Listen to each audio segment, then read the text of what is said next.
안녕하세요. 북신의 서재입니다. 흑백필름의 웰메이드 영화는 우아합니다. 영상 정보가 줄어든 대신 인물의 감정선은 도드라지고 수묵화를 보는 듯한 정갈함이 있습니다. 1945년작 데이비드 린 감독의 밀회는 숱한 로맨스 영화의 레퍼런스가 되어준 작품이자 오늘날까지 회자되는 로맨스의 고전입니다. 비밀스러운 만남을 이어가는 주인공의 휘몰아치는 열정은 라흐마니노프 피아노 협주곡 2번의 격정적 선율과 거침없이 돌진하는 기차신으로 대신합니다. 한국에서 미래로 번역된 브리프 인카운터, 짧은 만남은 제목 그대로 사랑의 온도가 식기 전 각자의 가정으로 돌아간 기혼 남녀의 짧은 연애를 다룬 작품입니다. 몰아치던 감정이 정리되고 남편 앞에 앉아 지난 일들을 회상하는 아내의 내면 고백으로부터 시작하는 이 작품은 보수적인 시대 분위기 내에서 불륜을 어떻게 다루는지 보여준다는 점에서도 흥미롭습니다. 개봉 당시 광고 문안인 당신에게도 일어날 수 있는 일이라는 문장은 관객들이 이러한 소재의 영화에 끌리는 이유를 단적으로 설명합니다.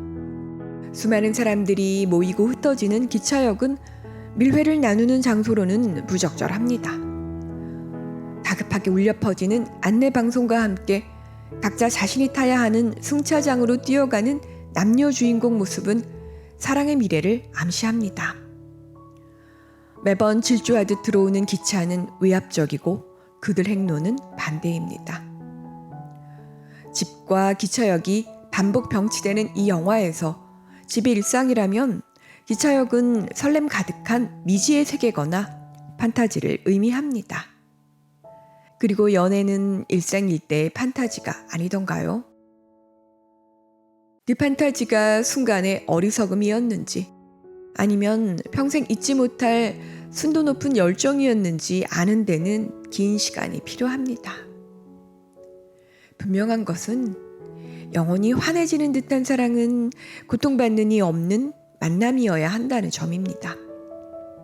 답답해 보여도 성실한 남편과 개구장이 두 아들을 둔 중산층 주부 로라는 매주 목요일이 되면 기분 전환으로 읍내로 나와 쇼핑도 하고 영화도 봅니다.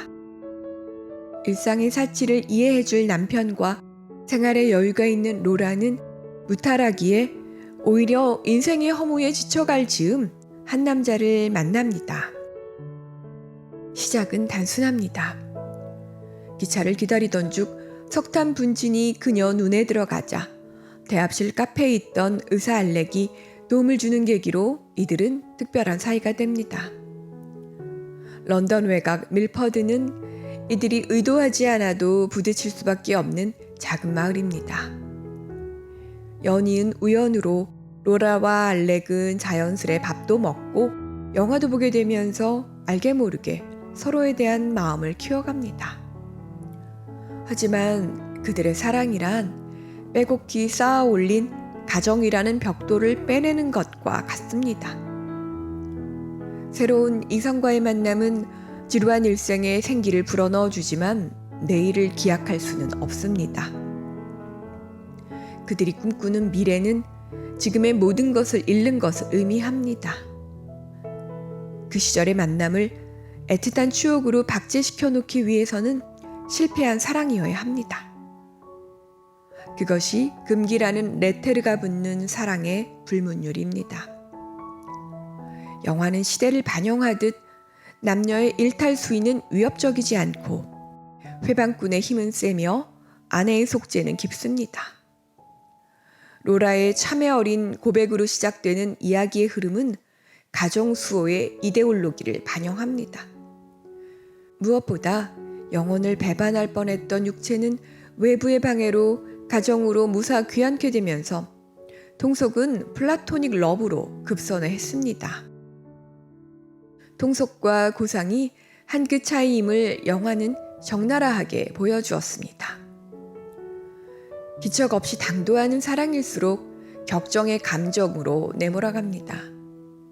그리고 누구든 이별로 종지부지어진 사랑에 부서지지 않을 재간이 없습니다. 설렘과 환희는 두려움과 죄의식과 한 짝이고 애틋한 추억으로 남느냐 세간의 손가락질을 받느냐도 지척입니다. 로라와 알렉이 알렉 친구의 집에서 미래를 나누려던 순간 예정보다 일찍 도착한 친구 벨소리에 로라가 도망치게 된 사건을 계기로 이들은 자신들의 현실을 직시합니다. 휘몰아치는 감정 앞에 무엇이 진짜 감정인지 판별하기 어렵고 어떤 결과를 선택하든 깊은 상처를 남깁니다. 운명이 우리 삶에 무엇을 예비해 놓았을지 알기 어렵지만 사랑의 불가항력을 잘 알기에 너무 늦게 오는 새로운 사랑은 반갑지 않습니다. 매주 목요일 기분 전환으로 읍내로 나와 쇼핑과 영화를 보는 로라에게 알렉과의 데이트는 탈일상의 쌤맛 즐거움이었을 터입니다. 알렉의 병원 진료가 끝난 목요일 오후의 데이트는 늘 아쉽고 그 조급함은 열정의 불쏘시개가 되었을 터입니다. 영화는 이별을 앞둔 이둘이 대합실 카페에서 갖는 마지막 만남에 수다장이 이웃이 끼어듦으로써 애틋한 이별마저 방해받는 장면으로부터 시작합니다. 기혼 남녀의 러브 어페어를 바라보는 사회 통념에 대한 메타포로 읽어야 할 것입니다. 이후 로라의 집에서 남편을 마주한 그녀의 참회적 회고로 서사는 이어집니다. 거실 소파에 앉아 양복도 벗지 않은 채 신문에 단어 맞추기 퍼즐만을 하는 멋없는 남편은 실상 아내의 심경 변화에도 아무 말 않는 사려 깊은 사람입니다. 남편이 중의적 표현인 돌아줘서 고맙소는 투박한 외모와 달리 그가 얼마나 섬세하면서도 따스한 사람인지 보여줍니다. 그리고 사랑을 끝낼 결기를 이행한 로라와 알렉 역시 멋진 사람입니다. 어느 작가의 책 제목이기도 한 지금 사랑하지 않는 자 모두 유죄라는 말은 수많은 조건이 따라붙습니다. 사랑이 아름다운 것은 맞지만 어떤 사랑인지를 묻지 않고서는 배타성을 근간으로 하는 결혼 제도를 유지할 수 없습니다. 기혼 여성이 느닷없이 겪게 되는 연애의 감미로움과 별리의 멜랑꼴리는 그래서 시대를 막론하고 소비되는 주제입니다. 중년 남녀의 금지된 만남은 라흐마니노프 피아노 협주곡 2번에 장대하면서도 서정적인 선율에 입혀져 멜로드라마의 전설이 되었습니다. 여주인공 로라의 얼굴에 서린 설렘과 열정, 두려움 그리고 죄의식은 천국과 지옥이 공존하는 사랑의 마법을 재현합니다.